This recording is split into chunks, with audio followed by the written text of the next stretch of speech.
Hi YouTube and welcome back to another NHL 24 video. Let's assume you get yourself a copy of NHL 24 as a Christmas present by your loved ones, or you decided to treat yourself and just grab a copy while it's on sale. When you open the Ultimate Team, there is really no any hints, tips about what do you do, where do you start, because fortunately EA really don't think about the new players, it's all about the returning ones. I will go through the things if you picked up the game now, where do you start, where do you put your focus on, and how to get the best possible team so you can still be competitive in this video game. With that being said, if you could smash that like button and subscribe, it really helps the algorithm, more people see the video, and it makes me smile. Let's jump into the video and talk about where do you start if you just grab yourself a copy of NHL 24. So you just opened the game, you went into the Ultimate Team, you named your team, and you opened your starter packs. You will receive one X Factor player as well, so you will put all your players in the lineup. Your team would look something like that, maybe even lower in the overalls because you will get a bunch of silvers, probably some bronze, and some bunch of gold players. Then you put them in the team, and then you think, okay, what do I do next? First of all, go into the objectives. Look at anything you need to do. I would suggest you start with tutorials. You basically learn about hot, squad battles, rivals, and so on. You don't need to do anything, just press on it, read it, and it gives you 150 coins for every single thing you do. Then you go to the training camp and you complete all the training camp objectives as well, and you will get some coins there, which is really good at the start. I would suggest, guys, you don't rush into the auction house and try to buy players. Complete as many objectives as you can by just playing the game, and then be very conscious of where you spend your coins and how you do it. There is a bunch of free cards you can actually get. So first thing you have to do once you complete some of the starting objectives, learn about the modes, you go into the store. I don't have these packs here, but if you would scroll all the way down, you would see there will be some 0 coin packs. I think you still can get a Christmas card if you're starting today. That's a free 89 overall. If you didn't watch my video about who to choose, go and watch it. I released it 2 days ago. Another one is you probably will get a celebrity choice pack where you can choose Nasher and other cards. I would go probably with the Nasher because his card is just playing phenomenal. You still should be able to pick up an 84 overall free Bobby Orr if he's in the store as well. There are some ways of getting some free cards. Okay, now you picked up all your free cards from the store. What do you do next? You go into the hot moments. If you only pick up the game now, you will have a bunch of moments to complete. As you can see, there is every single one, and you may actually go and complete them because there is two things. Did you pick up the game and you was playing it before and you're good online, so you may actually skip this all and just go straight away in the rivals and you will just have the progression quite quickly. But I still suggest you go and complete the moments because some of them are very good. Where would I start? So first of all, go and complete these X Factor moments for international women's and just the standard NHL teams. By completing every single moment, you will get an X Factor collectible. Once you complete all the X Factor moments, you go onto the sets and you go to the X Factor hot moment reward set. You trade them all in and you can exchange it for a choice pack of X Factor player, 2 power-up collectibles, and a player's pack. So that's where I would start. At this point, there is only a few X Factors I would suggest you guys chase, which is McDavid, Hughes, one of your favorite players if there is one, because every single team have an X Factor player this year, or Makar. I would also say maybe Eichel and Quinn Hughes would be another 2 cards I would suggest you pick up. But again, ignore whatever I'm saying. If you want to pick a player from your favorite team, let's say Artemi Panarin from Rangers or Hurdle from Sharks, go and do that. Because you also will receive 2 power-up collectibles, it will help you to get at least player a little bit up. The next moments I would do is ultimate power-up icon moments. Just to say, guys, if you're struggling with X Factor moments or with power-up icon moments, try to lock yourself as a goalie. Do the position lock, play as a goalie, and let your team play. It helped me to complete so many moments because somehow AI is finishing and doing everything what I'm supposed to be doing and I'm struggling on higher difficulty. Once you complete all these moments, you get an icon collectible for every single one. To be honest, you only need to complete the first one. As you can see, I completed the last 2 and I only get 1 gold player and 500 coins. If I would score goals with any player, I need to score 6 in this instance on the superstar difficulty, I would get myself an icon collectible. So you only need to focus on that first one. Score goals with Gordie Howe. Again, you score 1 goal, you get an icon collectible, and so on and on. As you can see, they are on Superstar, on Pro, on Superstar, and on Pro, and again on Superstar difficulties. They may look harder, but once you get your head around, and like I said, try to lock yourself in as a goalie, it helps a lot. Then the next one, what I would suggest you do, once you're getting familiar with the moments, go to the flashback moments. By completing all these moments, you will get enough Halloween collectible, get yourself a free 87 overall right-handed center Claude Giroux with playmaking forward and playmaking boost. This card will really help you a lot. The Superstar ability, Quick Draw, and Zone ability, Born Leader, will help you massively. If you activate Quick Draw at the early stages in the game, and again, let's say you already grabbed your free 89 Christmas card, you grabbed yourself a celebrity card, this Clojuru will just come handy. So you're pretty much already settled. You have 387 plus overall cards. I think it's a very good start. Also, one thing to point out, by completing these moments, you will get a bunch of coins. If you only complete the X Factor, the power-up icons, and the flashbacks, you get around 50 to 60k coins straight away. If you look at the latest Nations of Hockey moment, by completing some of these moments, you get a power-up collectible. So this is also something I would like to point out. Then go and do the training camp moments. Again, you get 1 bronze player, customization choice pack, training camp collectibles. This is super easy. XP collectible, which also you will need, and so on. These are just the simple ones, so you get familiar with the actual moments. Then we have live moments. Every single time something is happening in the real hockey, EA is releasing all these live moments. You complete them and you get the live moments collectibles.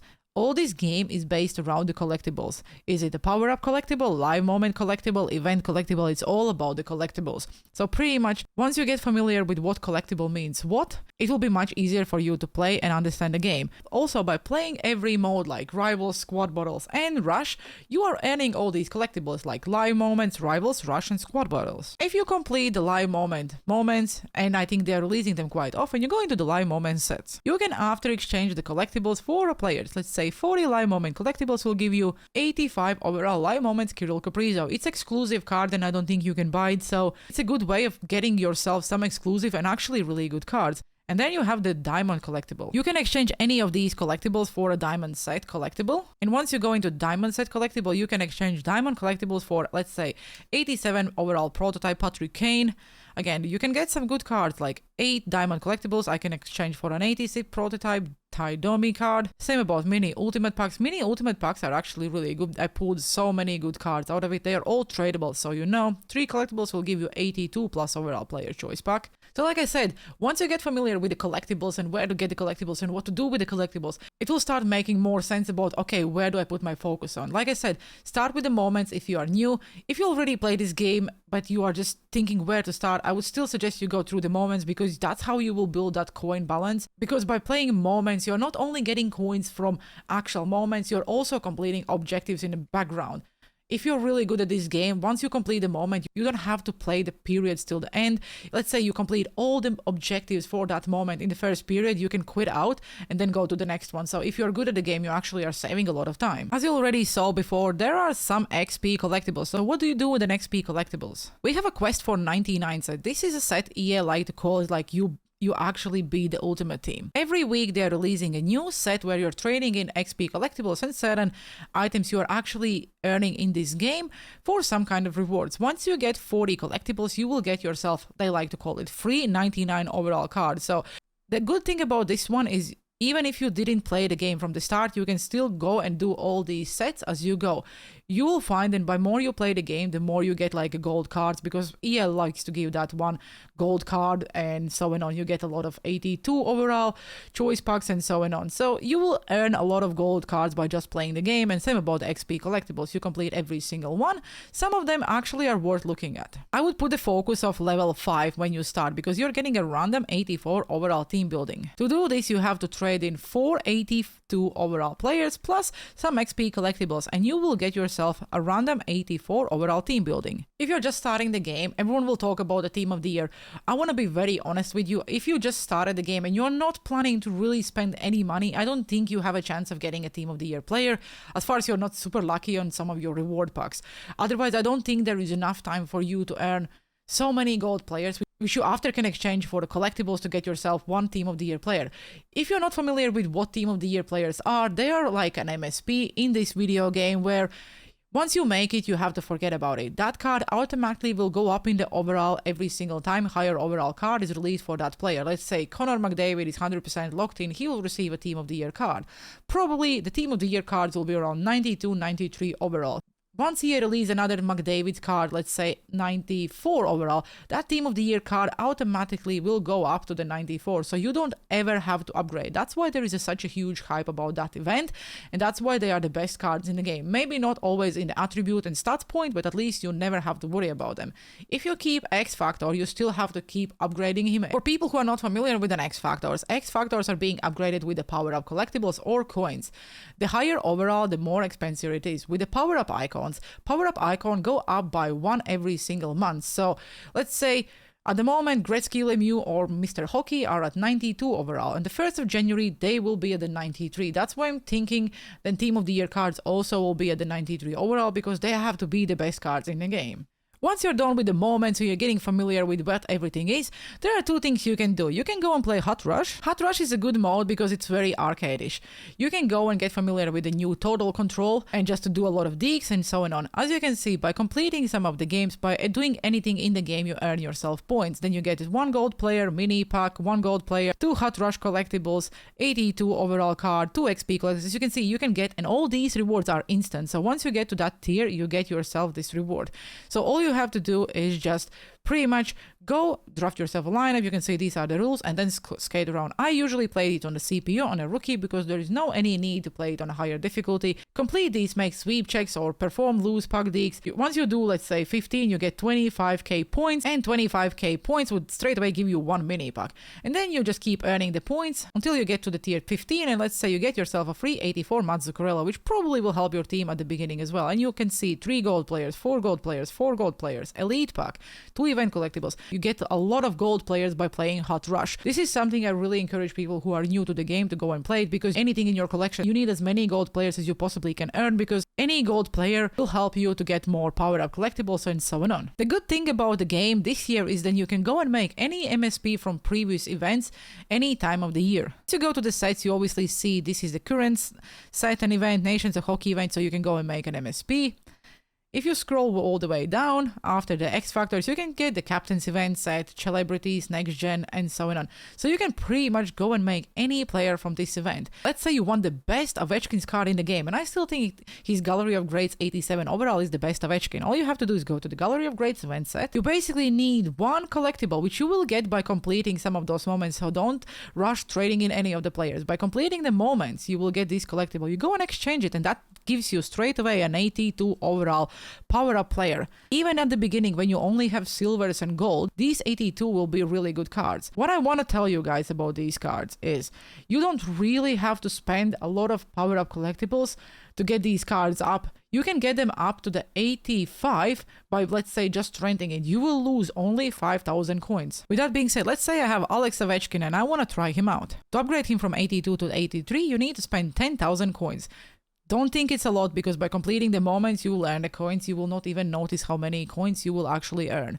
Then you need 1 power-up collectible, which you also can earn by playing a lot of different modes like Rush or Moments. And then you need another power-up collectible to get him up to the 85. If you want to use this player at the 85, and after you want to use these power-up collectibles for something else, you will after be able to refund it. Because it's only 1 power-up collectible, they will give you back 1 power-up collectible. So you will be able to refund 1 power-up collectible here, 1 power-up collectible here, but unfortunately you will only get 5,000 coins back. So basically you're renting a card for 5,000. It's much cheaper than getting yourself an 85 overall from the auction house. If you decide to get him up to the 86, you will need 2 power-up collectibles. After, if you decide to refund it, you will only get 1 power-up collectible back, so be very careful where you spend your power-up collectibles. Okay, now you're familiar with the collectibles, with the moments, with the Hot Rush, and how everything works. Now, it's up to you to decide. Do you want to go and spend your time playing online, or you still want to get familiar with everything else? One thing I would suggest you guys do is go and really pay attention what you need to do in the objectives. There is a lot of objectives which will give you a lot of coins and other good stuff. We do have X Factor moments. Let's say you get yourself Sidney Crosby in your starter pack. By just winning a face-off with this guy, every single time you win and achieve one of these objectives, you get 2,500 points. By completing all of them, you get a power-up collectible at the end. Then you need to do the same with assists, take snapshots, score left top goals, and score bottom left goals. We have the same thing about power-up icons. Every 25 objectives you complete, you're reaching the milestone and it will give you 10,000 coins. Play hot rush games. You're completing the rush and also adding points, mini packs. Same about the squad battles, which is where I suggest you guys go next. Squad battles is where you're facing other people's teams, but you're playing offline. Press on it, and then you choose the difficulty: All-Star, Superstar, Pro, Semi-Pro. As you say, the lower the difficulty, the less points you're earning. If you are just grinding for objectives, play on Rookie and 2 minutes. If you're playing for the rewards, play on 4 minutes. And I probably would suggest you start with the Pro difficulty and then build your way up to the All-Star and maybe even Superstar. By earning the points, you will go up in the rank. I think you can very easily get to the Pro 3 or Pro 2. This will give you 7,500 coins, squad battle collectibles, which after you can exchange for a pack or other goodies, and then you also get, I think, an NHL player pack. You can also obviously go and play online. Squad battles online version is the Rivals, so you pretty much play similar to this, but in Rivals you have to play 5 placement games and see where you stand, Division 4, 5, 3 or whatever, depends on how good you are. You played your 50 games every week if you want to really grind. Then after a few days you will receive your rewards, which obviously depends on which rank you are finishing. Okay, now when you are familiar with every single mode and you know what everything means in this game, okay, where do I start building the team? Pretty simple. I would put your focus on trying to get team builders. I would not chase the power-up icons anymore because it's cheaper to save coins and buy them. You can actually buy Gretzky, Lemieux, or Mr. Hockey starting from 450 to 600 coins. To make them, it will cost you more. Maybe after Team of the Year drops, the auction house will actually normalize and the cards will get cheaper. At the moment, it's cheaper to buy them instead of actually going and making in the sets. If you don't know exactly how to make power-up icons and how to make Gretzky and Lemieux, I have a separate videos on them. Same about ranking the X factors and all the other stuff. If you still want to go make power-up icons on team builders at the same time, then one thing I suggest you guys remember: put your NHL players in the team builders and non-NHLers in the power-up icon sets. Non-NHLers are only usable in that set because really no one needs them for anything else. NHLers have the value because they are needed for the team builders, and team builders at this point are still one of the best cards in the game. Okay guys, this was quite a long video, but I think I covered everything you need to know about the NHL 24 Ultimate Team if you are just picking up the game now. If you think I didn't cover something, make sure you put that question down in the comment sections below because I'm getting back to every single one of you. Or you can also stop by on Twitch because I'm live pretty much every single day. With that being said, I hope you enjoyed the video. Have a good one and see you on the ice.